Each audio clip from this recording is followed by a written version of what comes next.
el Señor en capítulo 7 de Isaías, partiendo en versículo 3, dice así: Entonces el Señor dijo a Isaías: Sal ahora al encuentro de Acaz, y tú y tu hijo, Sear Yasub, el extremo del acueducto, del estanque superior, en la calzada del campo del batanero, y dile: Cuídate y ten calma, no temas, ni desmaye tu corazón ante estos dos cabos de tizones humeantes, a causa de la ira encendida de Rezín, de Aram y del hijo de Remalías.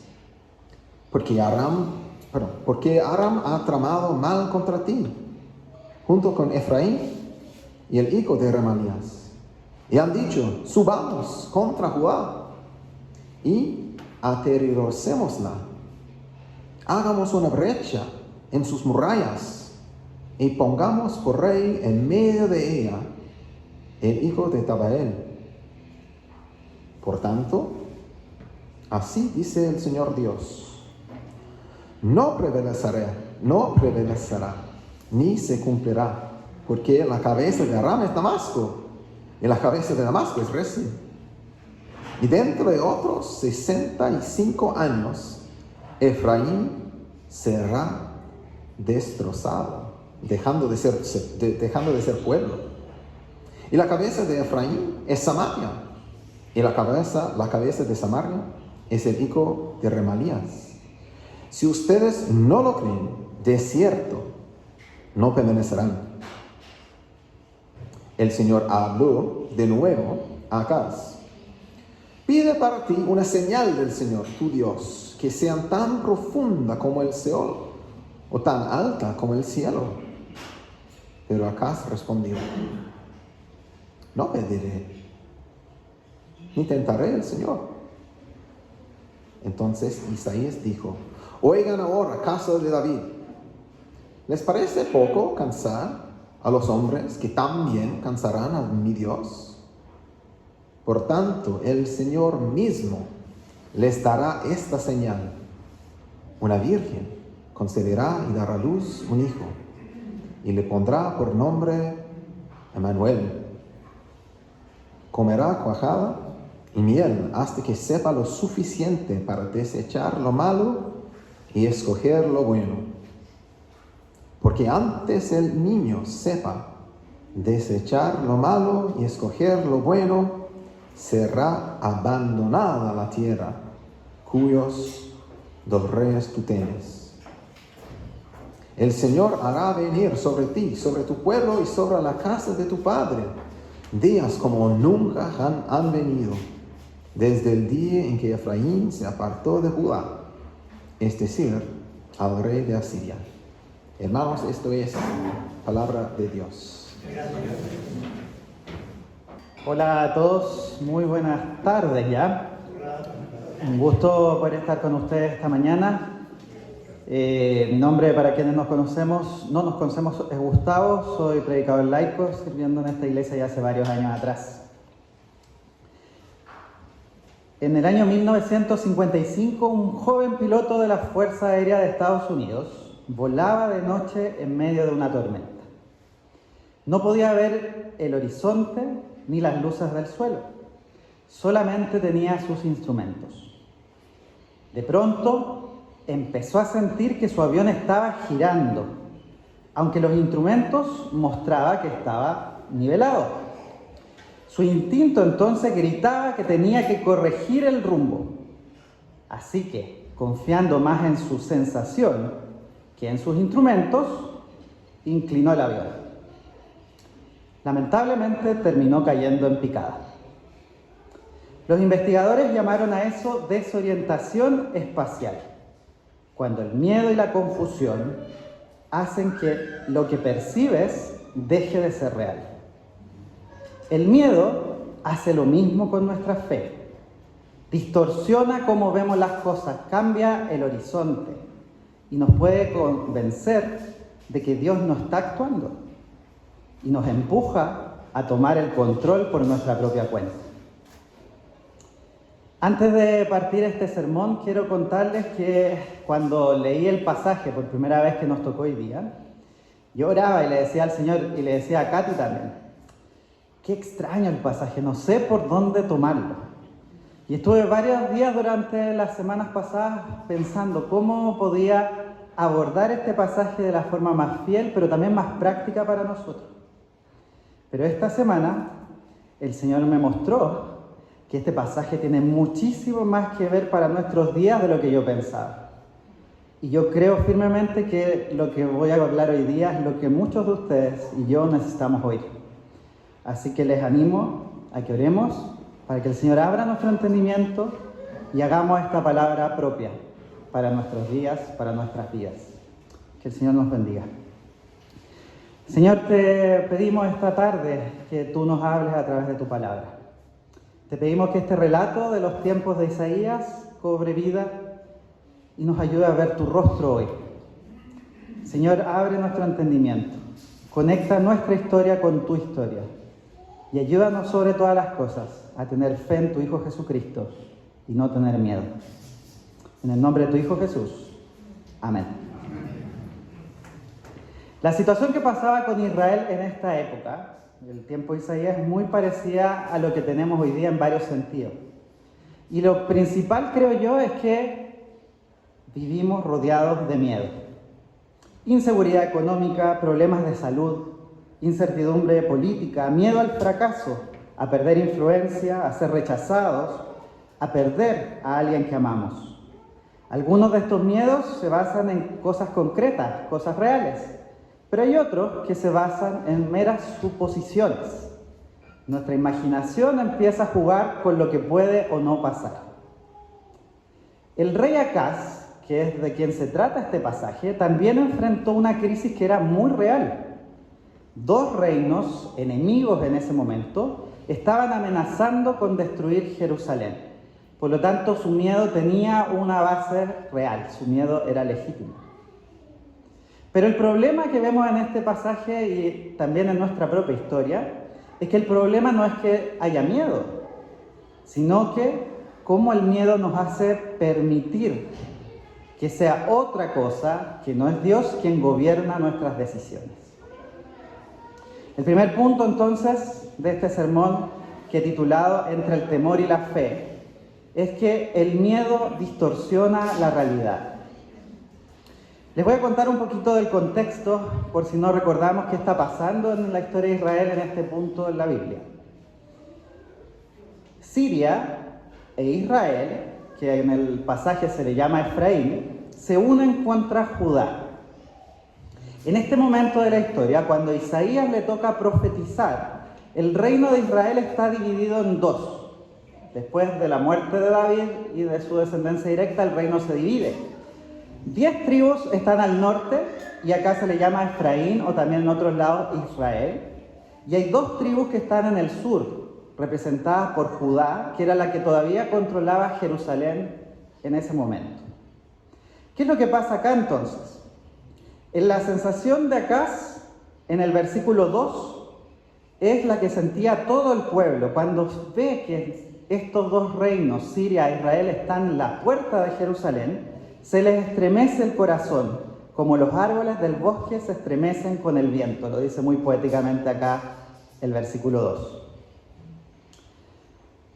El miedo domina, y cuando domina, Dios se vuelve pequeño. Y los problemas se agrandan. Eso es probablemente lo que le pasó a Acaz. Ante la posibilidad de ataque de estas naciones, se le ocurre una idea completamente descabellada, que más tarde le va a pasar la cuenta. En vez de confiar en el Señor, hace alianza con el reino más despiadado y antivida que puede existir en ese momento, el reino de Asiria, que está en el norte de toda esta región que está en disputa.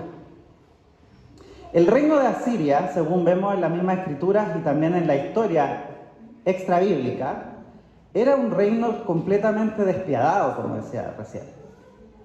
Conquistaba las tierras, destruía, generaba el movimiento de gente exilio para dominar las tierras, mataba niños, adultos, ancianos. Era absolutamente despiadado. Y es con ellos, entonces, con el cual Acaz, el rey de Judá, hace una alianza. Qué locura, ¿no? Qué loco pensar eso, que cuando el miedo gobierna, tomamos decisiones que usualmente van desde la urgencia y que no van desde la fe. Quizá hoy día podemos comparar esto que vemos en la historia de Acaz y Judá con algunas escenas cotidianas. Y aquí les presento una pequeña lista. Primero, por ejemplo, en el hogar. Padres que no corrigen a sus hijos por miedo a que se enojen o se alejen y terminan criándolos sin límites ni dirección espiritual. Cónyuges que evitan discusiones difíciles de perdón, reconciliación o decisiones financieras por miedo al conflicto. Y eso va erosionando la confianza. Familias que viven endeudadas porque temen quedarse atrás o parecer pobres ante los demás. Creyentes que ocultan sus luchas o dudas por miedo a ser juzgados en la iglesia y se aíslan cuando lo que más necesitan es comunidad. O en el trabajo, un cristiano que compromete su integridad mintiendo en informes, disfrazando resultados, exagerando logros, por miedo a perder su trabajo o quedar mal con su jefe. Alguien que rechaza una nueva oportunidad laboral porque teme no estar a la altura y se queda estancado por temor al fracaso. Líderes o jefes que prefieren mantener una imagen de control antes que admitir errores y aprender. O en la vida pública y política, ciudadanos o creyentes que apoyan medidas injustas por miedo al caos o al otro bando, olvidándose de la justicia del reino. Iglesias que se alinean ciegamente con un poder político por miedo a perder influencia o protección. Personas que repiten discursos de miedo contra migrantes, minorías o grupos distintos en lugar de reflejar el amor de Dios y la confianza en un Señor soberano. O quizá en decisiones de salud y de bienestar propio, gente que ignora señales de enfermedad por miedo a un diagnóstico y termina más enferma. O al revés, gente que se obsesiona con su salud porque temen perder el control de su cuerpo. Podríamos seguir horas y horas con ejemplos, pero pensando cómo esto también tiene que ver con nuestros días, con nuestros propios temores y a quienes acudimos en ese entonces. En síntesis, creo yo, el miedo nos puede llevar a decisiones de evasión, mejor no hablo, mejor no actúo, decisiones de control o de intentar controlar haciendo alianzas o manipulando las circunstancias. O el miedo nos lleva a decisiones de compromiso equivocado, aliarnos con quien no nos compete o no nos corresponde. Al final haré lo que sea para sentirme seguro. Y el profeta Isaías confronta justamente aquello. A un rey que por miedo busca seguridad en el lugar completamente equivocado. Este pasaje, en segundo lugar, nos presenta la invitación de Dios a confiar. Fíjense que el Señor en su gracia envía a un profeta, Isaías, no solo a hablarle a Acaz, me refiero a no lo envía a él únicamente, lo envía con su hijo. Y el nombre del hijo significa un remanente volverá. Desde ya esos detalles vemos la gracia de Dios. Y en el libro de Isaías completo vamos a ver que muchos nombres, incluyendo los de sus propios hijos, son nombres con significados clave para la revelación de Dios. A Isaías le toca un trabajo difícil. Él es un profeta de Dios. Un profeta, como hemos hablado ya en otras ocasiones, no es una persona que se encarga de revelar el futuro, de contar como un oráculo lo que va a venir, si bien a veces el Señor les da ese rol.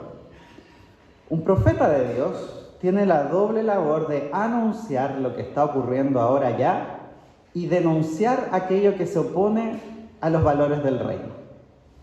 Por lo tanto, la vida de Isaías completa está tomada por Dios para hacer esto. Y esto se refleja en su familia, en los nombres que le da a sus hijos.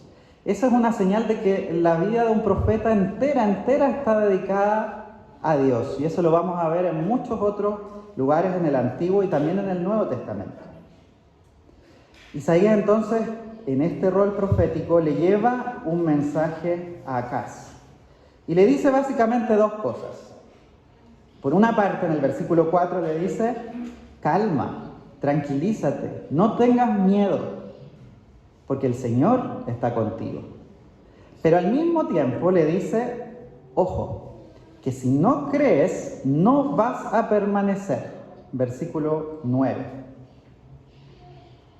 No le dice concretamente qué es lo que tiene que hacer, sino más bien dirige o redirige su corazón a la fe en Dios. Dios le ofrece una estabilidad que solamente va a poder ser sostenida a través de la fe del rey que está representando a todo el pueblo. ¿Cómo llevamos esto a nuestros días? Pienso yo que en cada crisis, especialmente para quienes somos creyentes, discípulos de Jesús, Dios también se acerca a nosotros con su palabra profética. Dios también viene a nosotros y nos dice: confía, yo estoy contigo. ¿Y cómo lo hace? A través de sus profetas de hoy. Es decir, a través de la palabra. La palabra escrita, la palabra estudiada, la palabra devocional. A través de la palabra predicada en la boca del pastor o de los predicadores laicos de la iglesia. En los GPS, en la boca de un amigo o una amiga que sigue al Señor Jesucristo. Por eso es importante, queridos y queridas, que oremos. Que oremos como oraba yo al principio, para que nuestro oído esté atento a recibir la palabra de Dios. En el pasaje que recién leíamos, cuando Isaías va donde Acaz estaba visitando un acueducto. Estaba haciendo una revisión entre estratégica, defensiva, militar, pero metido en sus temas. ¿Dónde te va a sorprender la palabra profética de hoy? ¿Dónde te va a sorprender la palabra de Dios que va a confrontar y te va a confortar en medio de tus temores?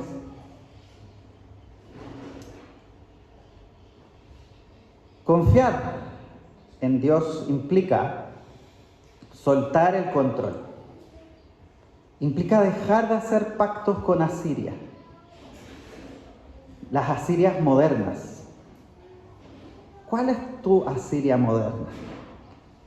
¿A dónde estás acudiendo por temor? Puede ser el dinero, el éxito, la imagen, el poder. La fe, queridos y queridas, no es algo que por sí misma o lo que busque es ir o negar el miedo que genuinamente podemos sentir. La fe lo que hace es reubicar este miedo debajo de la soberanía de Dios. Suelta el control. Entrégaselo a Dios. Tercero, el signo de Emmanuel. La presencia de Dios en medio del temor. Esto lo vemos en los versículos del 10 al 17. Dios le ofrece una señal a Acaz. Le dice: pídeme una señal de que yo estoy contigo. Pero fíjense lo que hace Acaz acá. Él finge piedad. Le dice: no, yo no voy a tentar al Señor, vistiéndose un aura de espiritualidad. Pero lo que pasa en su corazón, lamentablemente para Acaz, quedó registrado en el libro de Segunda de Reyes.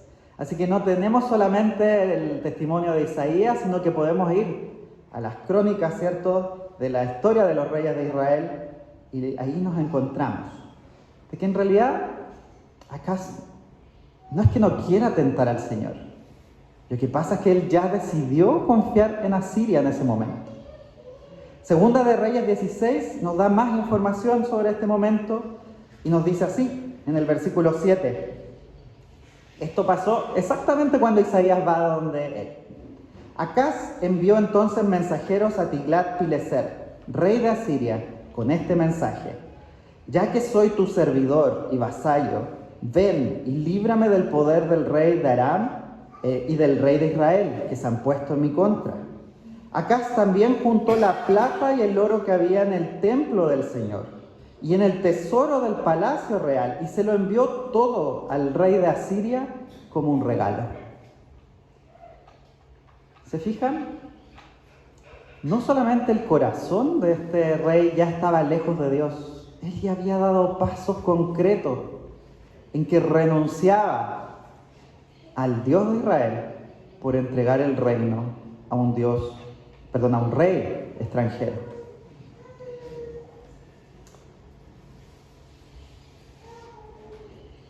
Aquí vemos igual la gracia del Señor. Aún con este hombre que ya había renunciado en su corazón a creer en Dios, el Señor igual da una señal. Una virgen concebirá y dará a luz un hijo y le pondrá por nombre Emmanuel. Hay un profundo significado teológico en este hecho, en estos versos y esta profecía que Isaías entrega. Y es lo que ocurre aquí en dos dimensiones o más dimensiones incluso, que hay una profecía que se va a cumplir en los tiempos de Isaías y de Acaz, y hay una proyección teológica que va obviamente hacia Jesucristo y también a nosotros. Emmanuel, recordemos, significa Dios con nosotros. Dios le está recordando a Acaz que Dios está ahí presente. Está ahí presente en medio del temor y está presente en medio de la debacle que va a suceder. Algunos autores dicen que esta profecía se cumple concretamente en los tiempos de Acaz a través de un hijo que tuvo Isaías con su nueva esposa, la Virgen. Isaías, nos cuentan unos versículos más adelante, se va a casar nuevamente porque su anterior esposa había muerto en el parto de su primer hijo. Y ahí es donde se cumpliría entonces concretamente para el reino de Acaz esta predicción o esta profecía de Dios acerca de que va a ser destruida Siria, con ese comenzando, Siria, va a ser destruido Israel, Efraín, y tristemente también va a ser destruido Judá. Pero en Cristo, este signo también alcanza la plenitud. Es el recuerdo de que Dios mismo va a entrar en nuestra fragilidad humana, no para evitar o destruir el miedo como una emoción, sino finalmente para vencerlo, desde dentro, estando con nosotros. El verdadero antídoto al miedo entonces no es el control, sino la presencia de Dios. Y aquí hago un paréntesis para comentar tal vez algo que puede servirnos mucho. A veces creemos que caminar como discípulo de Jesucristo implica no tener miedo e implica también que tenemos en cierta manera control de las circunstancias, pensando de que siempre van a actuar como nosotros quisiéramos. Y esto se puede ver muy concreto en el caso, por ejemplo, de las enfermedades graves. Uno a veces pudiera pensar, si yo creo, confío en el Señor, Él me va a liberar, me va a sanar. Pero a veces en su voluntad no es así. Lo que Él nos promete es que aún en esas circunstancias Él va a estar con nosotros. Él va a estar ahí. Él está hoy día ahí.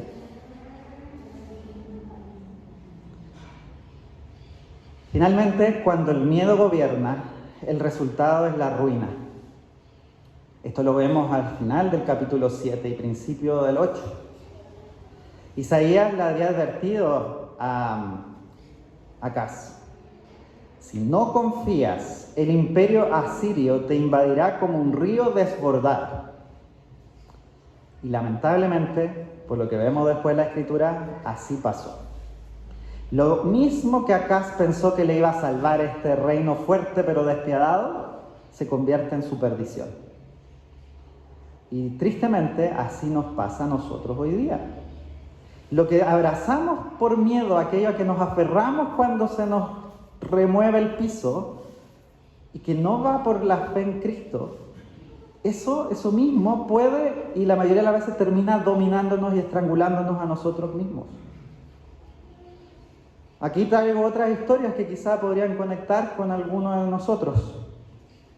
Una mujer comenzó a fingir que todo estaba bien en su iglesia, en su trabajo, siempre sonreía y siempre decía que estaba bendecida. Lo hacía más bien porque temía que si mostraba su tristeza o su cansancio, la juzgarían o la apartarían. Con el tiempo la máscara se volvió su prisión.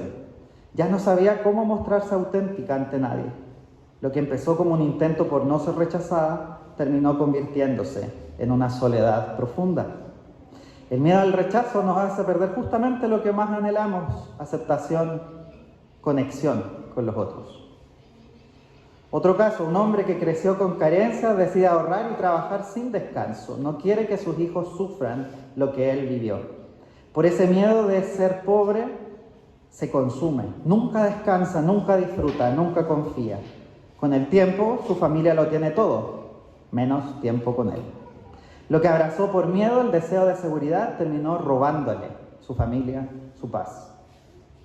Una madre teme que su hijo adolescente se desvíe, así que controla, revisa su teléfono, decide sus amistades, lo vigila todo el tiempo.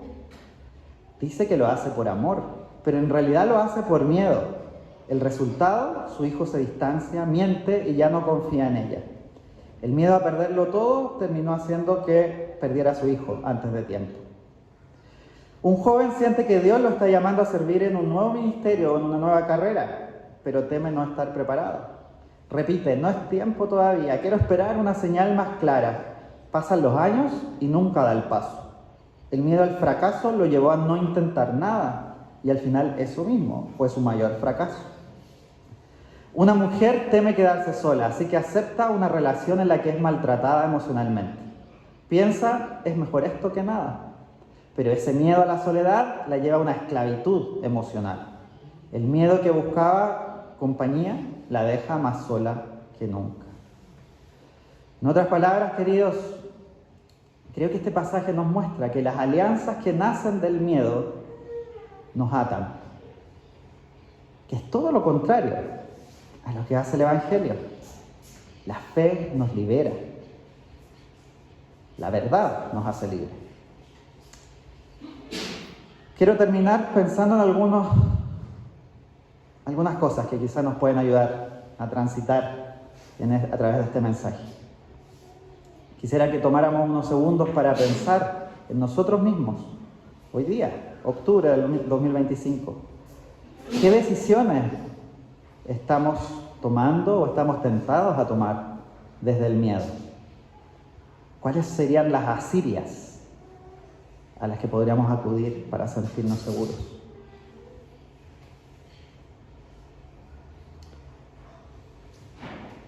También quisiera que pensáramos y que recordáramos que Dios nos sigue ofreciendo su señal de Emmanuel. En esas cosas que nos dan miedo, amigos, amigas, el Señor nos promete su presencia ahí. Él está ahí.